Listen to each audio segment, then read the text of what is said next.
Batarangs. One of, if not the most used gadget in the Arkham games, yet also the most underrated and overshadowed compared to all the other fancy gadgets you acquire throughout the playthrough, like Explosive Gel and the Ultra Bat Claw. So I wanted to know, just how few of them do you need to use in order to complete the main story of Batman: Arkham Asylum? How many would Batman theoretically need to carry on his utility belt to make it out of the asylum alive? That's what we, being me and Twitch chat, decided to find out. Unfortunately, not even 10 minutes into our run, we already run into our first issue, the first gas room. And with only the Batarang at our side, I tried jumping at it to possibly land at a somehow safe spot, but no spot seems to exist, plus I'm not sure if there's any way to break these without using a Batarang, so we must already add 1 to the total counter, and crap, I hit the teeth.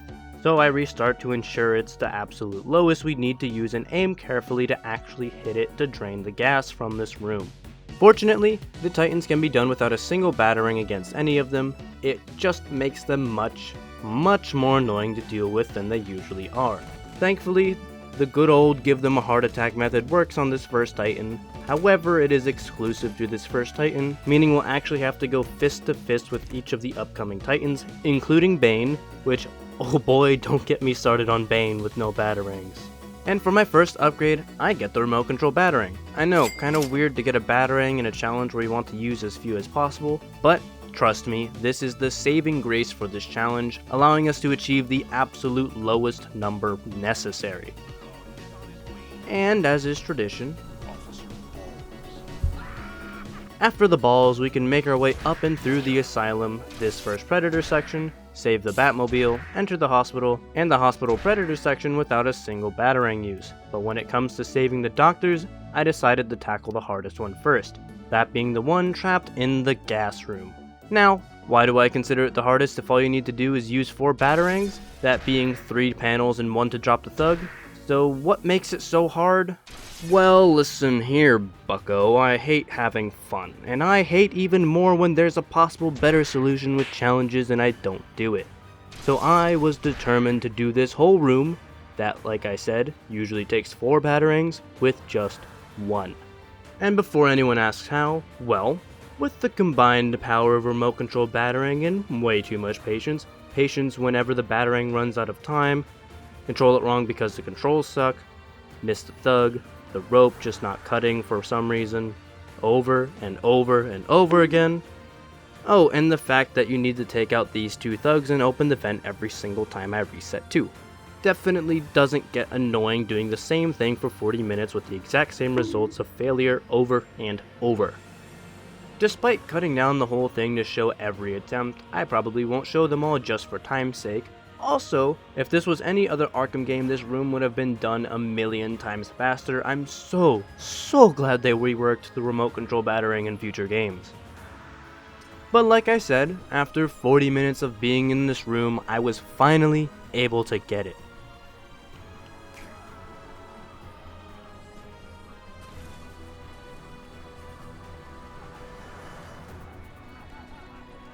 Yes! First try!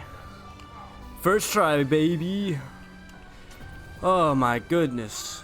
This was in fact not my first try. And after this point, once again, there was not a single Batarang use saving any of the other doctors, Scarecrow, saving Commissioner Gordon. However, Bane was the next encounter, who we will also duel without Batarangs. This one is going to be fun. I started by, well, just punching. I can't deal damage by making him run into walls, but he would also retaliate way too quickly, taking a big chunk out of my health. Something that did seem promising is whenever he would go to grab a chunk of wall, you could land several hits, but again, his health would barely budge, and there are only so many walls he can break before running out. I died before I could even remove one of his health bars.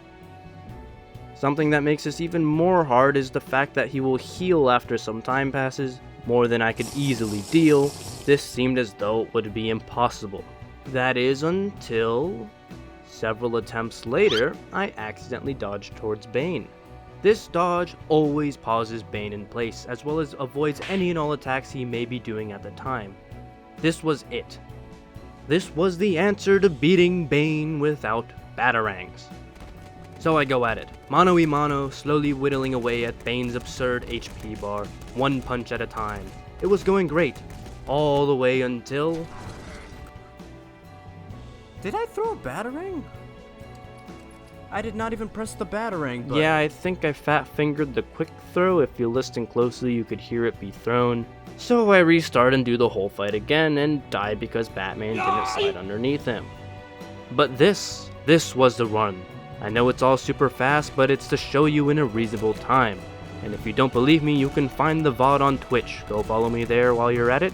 As well as like and subscribe if you haven't yet. This support is greatly appreciated and the road to 5,000 subs continues. Well, Finally, I was able to defeat Bane without using a single Batarang. And from here, going and getting into the Batcave, through the sewers, the library predator section, finding the prince, and getting to the library did not take a single Batarang. However, in order to save the two cops below you, I could not find any other way than to use a single Batarang to lower the chandelier.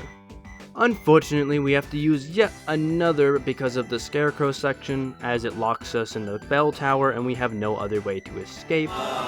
And another to deal with Zaz, as there is no other way to take him out because the doctor will die by his hands. I tried to get to him quickly but with no success.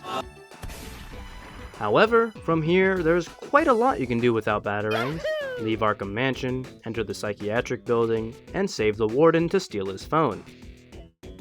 After the Harley Quinn thug fight, we can make our way to the next mandatory Batarang section, saving the cops.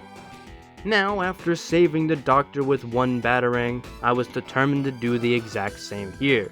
Use a remote control Batarang to cut both of the ropes to save both of the cops. But if you remember from the last time a rope was involved, its hitbox sucks. And it doesn't help that the controls suck even worse, on top of the fact that I have a 2-minute timer to do this all, as well as the electricity being reapplied if you take too long, meaning I'd have to take the time to turn it off every 30 seconds or so, wasting more time, or just die.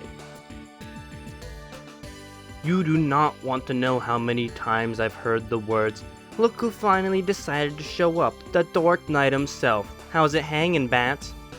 But once again, after around 40 minutes of attempting to save them with just one Batarang, I was finally able to get a successful attempt, saving both of the cops with a single Batarang use, continuing to keep our total as low as humanly possible without any glitches.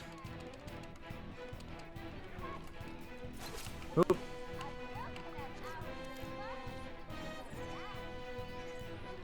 Nothing but tumbleweeds and chat is dead. 5 viewers, blah blah blah. I know. They suck. Those ones suck. But there are good bots.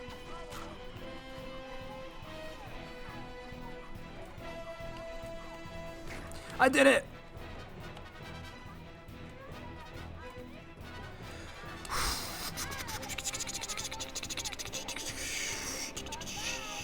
Chat. We did it. I just needed the relaxing music instead of... Oh, come on. Come on. Okay, I was gonna say, I better not fail this for the first time ever. Whew. Then it's the final Harley fight, leaving the psychiatric building for the botanical garden, turning off the power, skipping the predator section, saving the hostages, and then it's the first Dule Titan fight. This fight was a doozy, taking thankfully only 3 attempts, but each of these attempts were so much harder the moment you lose your biggest and most consistent damage dealer, meaning I can only punch them and hope and pray they hit or run into each other, temporarily stunning them, but after the longest 3 minutes of my life, I was able to successfully take out both of the Titans without a single Batarang use, keeping our count at 6. Whew. I unlock the line launcher, skip this predator section, and immediately make our way to the next predator section, also skipping it by going straight for the terminal before running out the door, leading to the final Scarecrow section. Now this might seem all fine and dandy, just another spooky section, but then I was rudely reminded that the Skeleton Titans exist, and from the testing I was able to do, there is not a single way to take them out besides using a Batarang. You can't blow them apart, you can't punch them apart, and you don't even gain combo from punching them. I even tried using the line launcher to kick them, but alas, You can only let them run into a wall and break themselves apart, and there's not just one, but two, adding 2 to our total. And then fall down the elevator shaft and make our way to the Killer Croc section, and this is where I tell you where I got the inspiration for this challenge.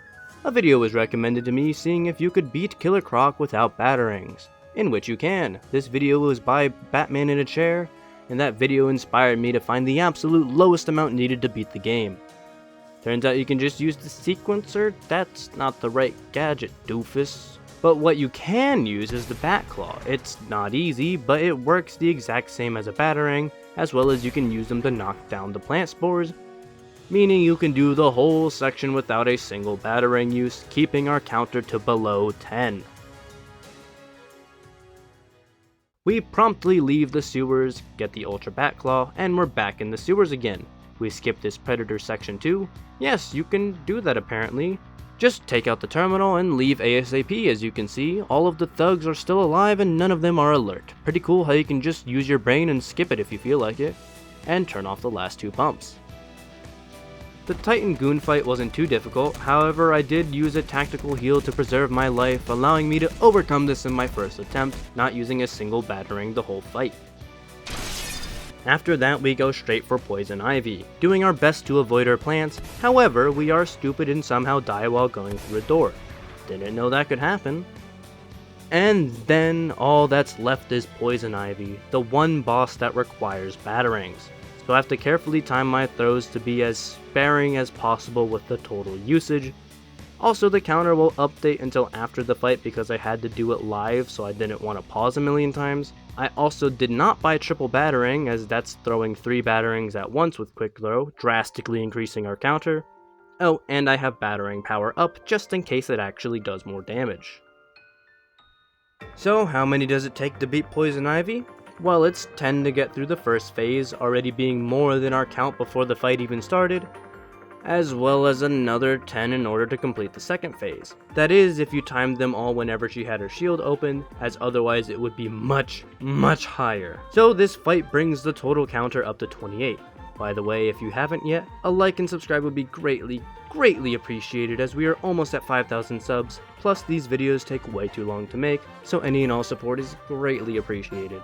After that fight, we immediately make our way to the second Dual Titan fight, resulting in a 5-minute fight to the death. Literally, my health was almost fully depleted by the time it was over, but once again, I was able to triumph without using a single Batarang.